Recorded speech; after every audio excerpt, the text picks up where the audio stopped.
gue Nisa lagi nih. Kita lanjutin ya untuk yang karakteristik orang-orang kreatif ya. Yang keenam adalah yang diambil dari verywellmind.com ya.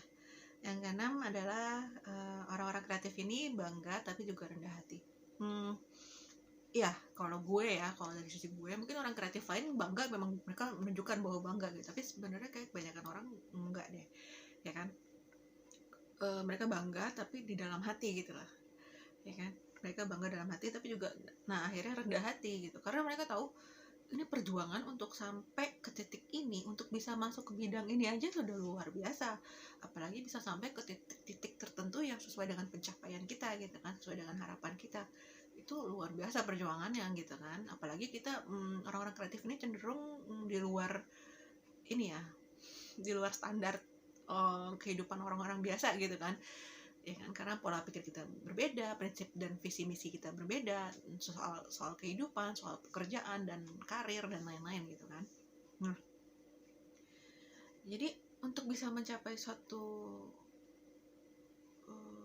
prestasi katakanlah, untuk bisa diterima dan dihargai oleh masyarakat atas semua karya-karya dan pemikiran kita, itu adalah sesuatu yang luar biasa, dan kita mengandalkannya Tuhan sebenarnya ya kan, sangat mengandalkan Tuhan. Jadi memang bisa jadi kita nggak didukung oleh siapapun gitu kan, orang-orang terdekat kita, oleh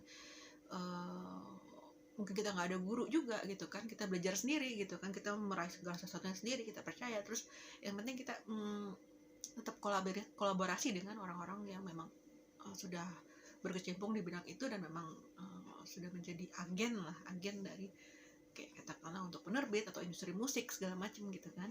Mereka sudah tahu dan mereka lah yang membantu kita untuk bisa masuk ke situ. Tapi untuk sampai di sisi mereka percaya sama kita segala macam, itu prosesnya pasti panjang gitu.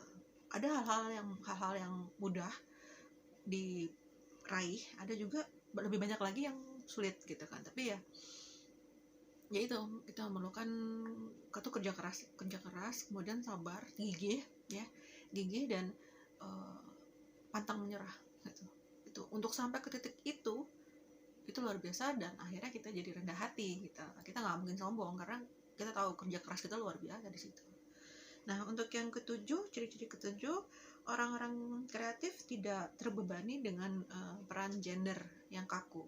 Jadi kayak misalnya penulis Andrea Hirata. Ini kan Andrea Hirata kan mas ya, laki-laki ya kan, penulis laki-laki. Itu bahasanya di Laskar Pelangi itu yang gue baca bukunya, novelnya, itu dia bahasanya puitis banget men. Itu bahasanya bahasa cewek banget gitu, mendayu-dayu gitu. Gue jadi kayak pilihan katanya itu pilihan kata yang sangat feminin gitu. Sementara kalau Mbak Dewi Lestari ya kan, dia nulis yang Perahu Kertas itu, yang gue dipinjemin sama temennya adik gue, dipinjemin novelnya. Itu yang tadinya gue nggak terlalu tertarik dengan novel-novel romantis gitu kan, nggak romantis juga sih, cuman ya akhirnya itu romantis gitu kan. Tapi gaya bahasa Mbak Di itu dia jauh lebih kayak cowok, dia lebih paham dengan sudut pandang cowok gitu lah, ya kan. Tokoh-tokohnya siapa sih, lupa gue. Nah itu jadi mereka ketuker gitu loh.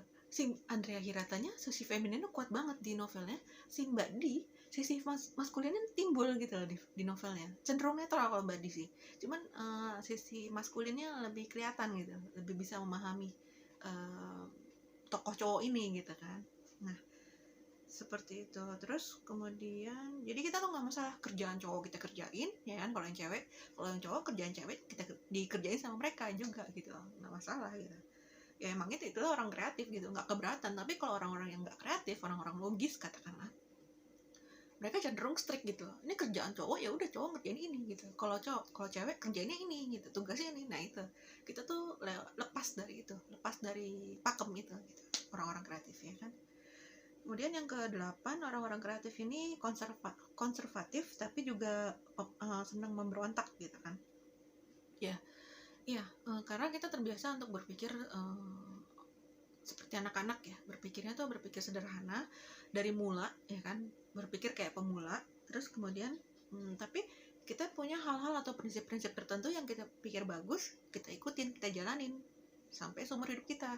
Tapi kalau misalnya prinsip itu kayak kita rasa itu nggak sesuai dengan tujuan hidup kita, dengan logika kita, dengan perasaan kita nggak akan ngikutin itu. Kita akan cari cara lain yang jauh lebih sesuai dengan apa yang kita mau gitu. Jadi itu sisi memberontak itu di situ gitu. Kita berani untuk keluar dari aturan yang ada untuk bisa menciptakan aturan baru yang jauh lebih jauh lebih akomodatif lah ya. Itu sisi pemberontaknya ya. Kemudian orang-orang kreatif ini penuh semangat tapi juga objektif tentang kerjaan atau karya mereka. Kalau menurut gue sih, kalau gue karena gue moody ya kan, gue ngikutin perasaan gue. Ketika gue lagi semangat, gue kerjain. Tapi ketika gue lagi enggak, ya gue jauhin dulu gitu. Gue fokus ke yang lain. Nah, gue juga objektif tentang kerjaan gue, iya. Jadi kalau misalnya gue adalah kritikus terbesar di diri gue dan karya gue. Dan karya gue itu buku-buku gue ya, atau blog gue. Jadi ketika gue baca ulang gitu kan, gue makanya bahayanya adalah kalau gue baca ulang nih pasti gue edit semua. Orangnya gitu. Saking gue keras mengkritik diri gue sendiri. Sebenarnya gue nggak boleh kayak gitu, cuman gue terbiasa seperti itu gitu, karena gue berusaha memenuhi standar yang gue inginkan gitu kan. Nah, jadi karena gue suka ngeritik karya sendiri ya kan, suka ngeritik pemikiran sendiri, akhirnya mau nggak mau gue jadi objektif, gue nggak subjektif. Jadi gue menciptakan suatu karya atau suatu hal, suatu tugas, mengerjakan tugas itu gue bener-bener gue nilai layaknya gue orang lain gitu ya kan. Nah, orang-orang kreatif seperti itu. Kemudian yang terakhir, orang-orang kreatif ini sensitif dan terbuka pada pengalaman, tapi juga mereka tuh bahagia dan joyful gitu loh. Joyful tuh menikmati segala sesuatu lah gitu, senang gitu bawaannya. Nah, iya benar, orang kreatif itu sensitif ya. Kalau katakanlah orang logis ya, orang logis itu katakanlah dia akuntan atau profesor matematika, itu disuruh bikin lagu yang mendayu-dayu, yang kayak lagunya Grace Pati, yang lagu rindu itu gitu, coba lo tes bisa nggak tuh dia? Ya, belum tentu. Jadi ada yang bisa. Kalau bisa berarti dia kreatif, profesor yang kreatif. Tapi kalau misalnya nggak bisa, berarti dia lebih berat ke logis, ke otak kanan ya, untuk logika ya. Otak kanan, otak kiri kreatif ya. Nah, seperti itu. Jadi